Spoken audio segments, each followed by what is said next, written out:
vole, mám rekord. Fakt? Jo, 5 piv po půl hodiny. Co to máš na sobě? Tu z kšeftu. Dneska oslava. Počkej, za tohle ti lidi jako platí, jo? Ti mě vyloženě milujou. No, tak to říkal Michael Jackson taky. Ale příští týden je ta Ostrava. Co budeme dělat? Já nemám vůbec nic. Já se asi svíknu. Tomu by se mohli smát, na manželku to zabírá. Já mám nový kouzlo. To je to nejlepší, co jsem od tebe. Pěkný. Tak myslím, že teďka se můžeme maximálně tak pomodlit.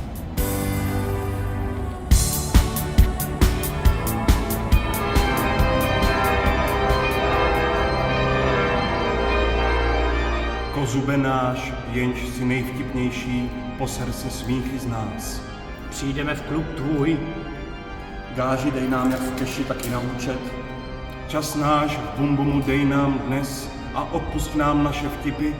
Jakož i my odpouštíme stand-up komikům, co vyprodali O2 arénu, Dvakrát. Chraň nás od trapného. neboť tvůj je přívůz, i Ostrava, i Leoš, až na věky. Anál. Anál.